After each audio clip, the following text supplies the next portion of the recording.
প্রিয় শিক্ষার্থী, স্বাগত তোমাদেরকে অনলাইন শ্রেণী কার্যক্রমে। আমি বিমল মল্লিক, সহযোগী অধ্যাপক, বাংলা, টঙ্গী সরকারি কলেজ। আজকে আমরা মেঘনাদ বধ কাব্যের নাট্যক্রিয়া সম্পর্কে আলোকপাত করব। তোমাদের মেঘনাদ বধ কাব্যের বেশ কয়েকটি ক্লাস আমরা করেছি, 3টি ক্লাস করেছি এর আগে। এটি চতুর্থ শ্রেণী কার্যক্রম। অনার্স দ্বিতীয় বর্ষের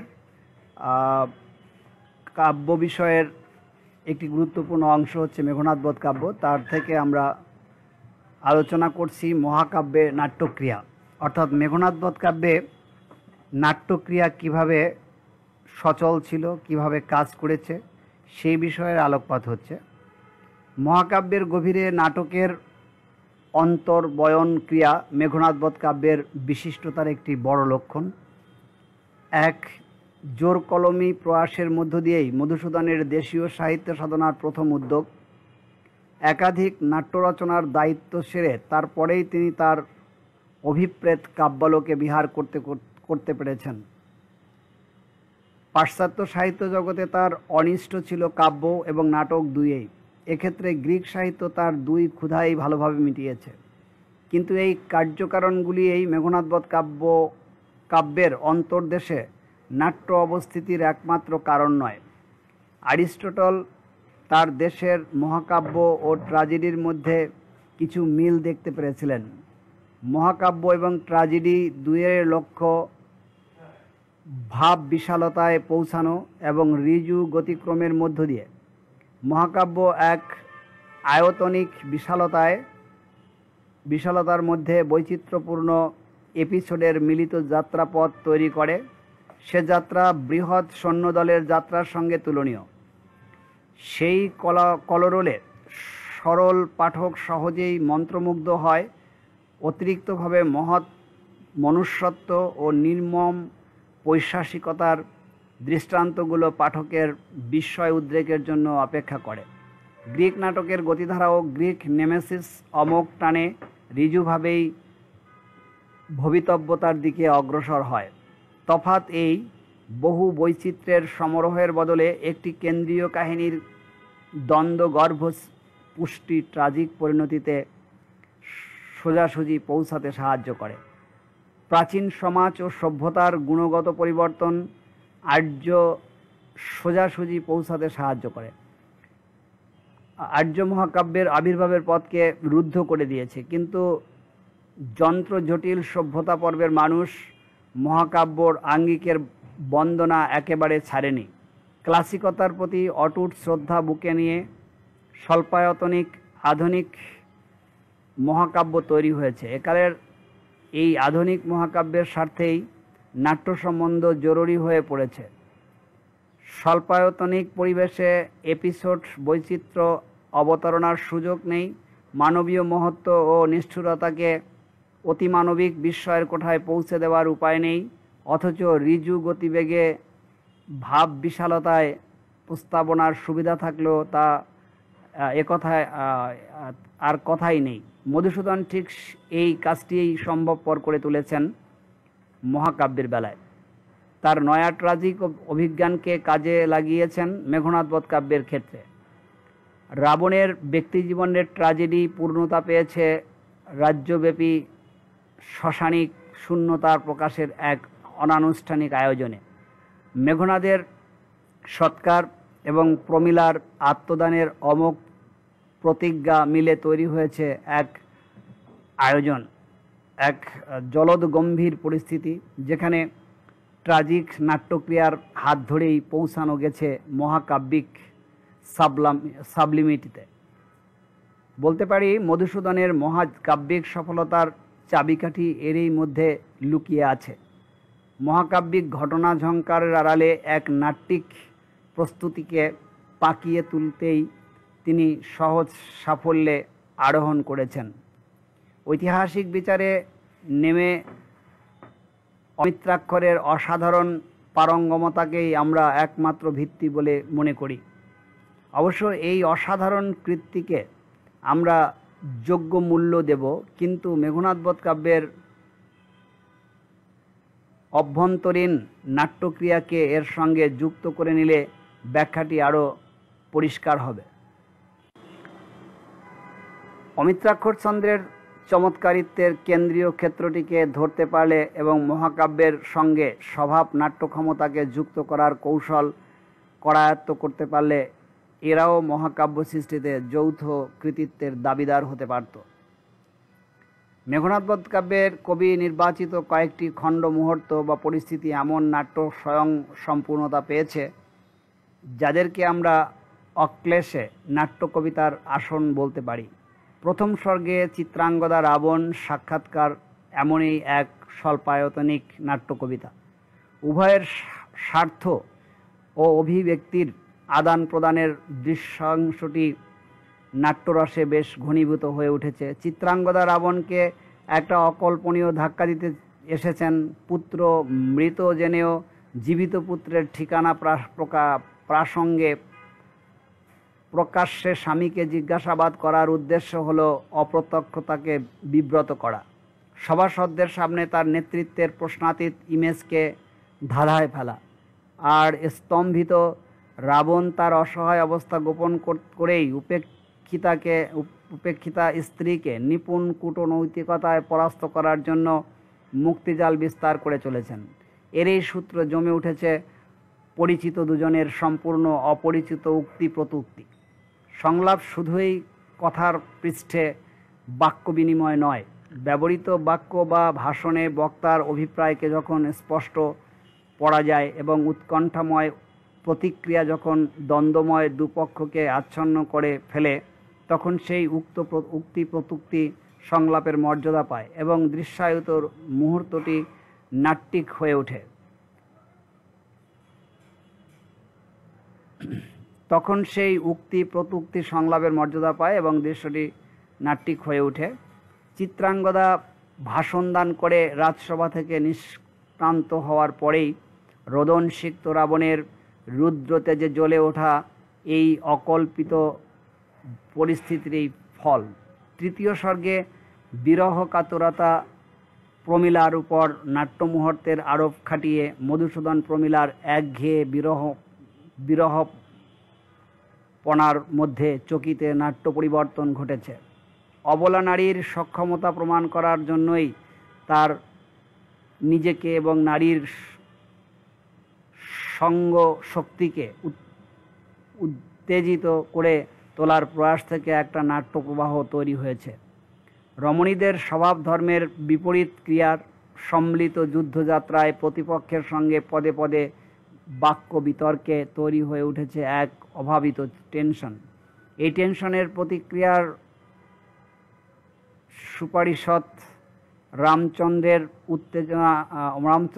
উত্তেজনা অস্থির অভিব্যক্তির বৈচিত্র্য নাট্য উৎকণ্ঠার পারদকে ক্রমে ক্রমে চড়িয়ে দিয়েছে। আচরণ বৈচিত্র্য অনেক সময়েই জীবনের নাট্য ঘনীভবন ঘটায়। প্রমীলার চালেও নাট্যছন্দ স্ফুরিত হয়ে উঠেছে, তাতে সন্দেহ নেই। অন্তর্লীন নাট্যক্রিয়ার সর্বাধিক স্ফূর্তি লক্ষ্য করা যায় ষষ্ঠ স্বর্গে। ষষ্ঠ স্বর্গ কাব্যের কেন্দ্রস্থল, নাট্য পরিভাষায় ক্লাইম্যাক্সের অবস্থান। মেঘনাদ হত্যার সম্পাত্যই এই স্বর্গের অভ্রান্ত লক্ষ্য। কাজেই মানসপুত্রের অবাঞ্ছিত মৃত্যু দৃশ্যের ভাবনায় অন্তর্দ্বন্দ্বে জর্জরিত কবির ব্যথাভার নামানোর এটাই মাহেন্দ্রক্ষণ। ফলে কবি হৃদয়ের দ্বন্দ্ব উত্তেজনা একটা বাড়তি বরাদ্দ পেয়ে যাচ্ছে ষষ্ঠ স্বর্গে। সাধারণত তুরীর দ্বন্দ্বাবস্থায় কবির নিরপেক্ষ থাকার কথা, কিন্তু কবির ইনভলভমেন্ট অনিবার্য হয়ে উঠল, তাতে নাট্য উত্তেজনা বৃদ্ধি পায়। এই দৃশ্যের কেন্দ্রপুরুষ মেঘনাদ অকস্মাৎ এক সংকুল পরিস্থিতির সম্মুখীন। এই অভাবিত ক্রাইসিস তার হিসাব নিকাশের ছককে উল্টে দিয়েছে। উপরন্তু আত্মরক্ষার মহাদায় তার ঘাড়ে চেপেছে। এক্ষেত্রে বীর্যবান মানুষের পক্ষে শান্ত সুনীল আচরণ প্রায় অসম্ভব।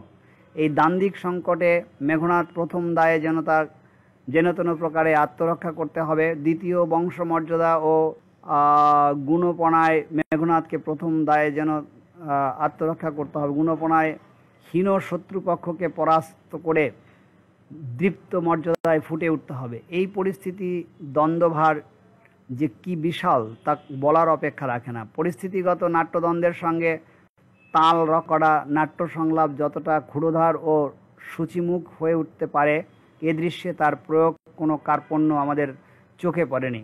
মেঘনাদের অগ্নিগর্ভ বাক্যবাণের কাছে লক্ষণ বিভীষণ কম হয়নি। আর বিভীষণ ঘায়েল হয়েছে ভ্রাতুপুত্রের সুবিনয় শ্লেষে। বিনয় বচন ও আপাত কোমলতার মধ্যে কতটা বজ্র কাঠিন্য লুকিয়ে থাকতে পারে তার দৃষ্টান্ত মেঘনাদের সংলাপ। সংলাপের শক্তিতেও ঘন ঘন দ্বন্দ্বভারে ষষ্ঠ স্বর্গ এতই প্রকম্পিত যে আমরা সেই প্রবল টেনশনের সামনে কিছুতেই স্থির হয়ে দাঁড়াতে পারি না। মেঘনাদের অবশ্যম্ভাবী মৃত্যুকে ছুঁয়ে যাওয়া প্রতিটি ঘটনায় আমরা রোমাঞ্চিত ও শিহরিত হই। ষষ্ঠ স্বর্গের প্রত্যাঘাতে তৈরি হয়েছে তীব্র গতিবেগ। কাব্যের তীব্রতম নাট্যগতিকে ধারণ করে আছে সপ্তম স্বর্গ। রাবণের শোকাহত চিত্তের উদ্গীরণ যে তরঙ্গমালা সৃষ্টি করে তাও নাট্যমায়ায় বিভূষিত। প্রতিহিংসা বুকে নিয়ে রাবণ একাই মথিত করেছেন পরিস্থিতিকে। এই নাট্য পরিস্থিতির একক রূপকার তিনিই। এখানে তিনি অনতিক্রম্য যুদ্ধাস্ত্রের সঙ্গে বাক্যবাণ প্রয়োগও তার অতুলনীয় দক্ষতা। অমিত্রাক্ষর সংলাপের শক্তি কতটা শাণিত হয়ে উঠতে পারে রাবণের এখানকার বাকযুদ্ধ তার সুনিশ্চিত প্রমাণ।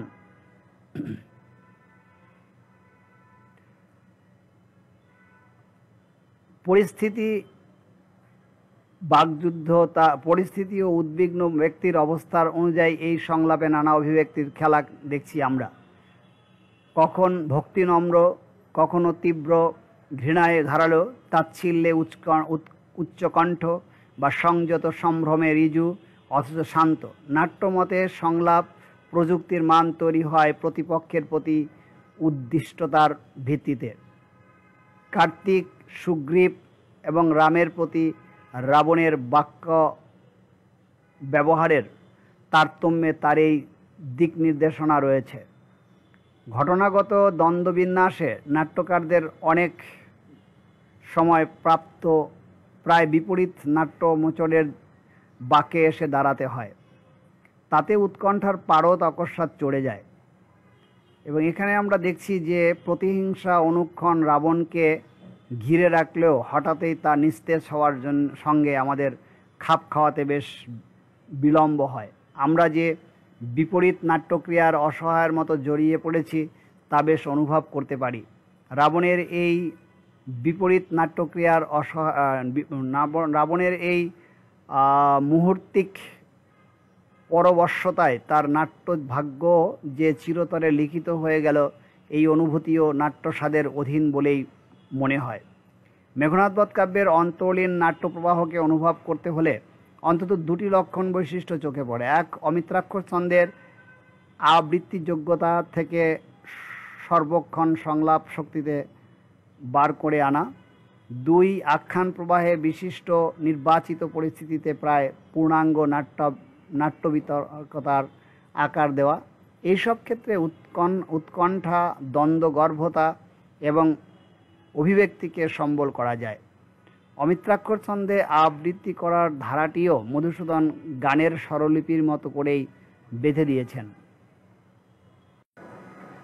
ক্রোধ, বিস্ময়, করুণ রস, রোমান্টিক গীতিমূর্ছনা এবং লৌকিক আলাপচারিতা সবই প্রকাশ করার পক্ষে উপযোগী তা প্রমাণিত। এইসব ভাবাভিব্যক্তি ব্যক্তি চরিত্রকে আশ্রয় করে নাট্য সংলাপের মান নির্দেশক হয়ে উঠেছে।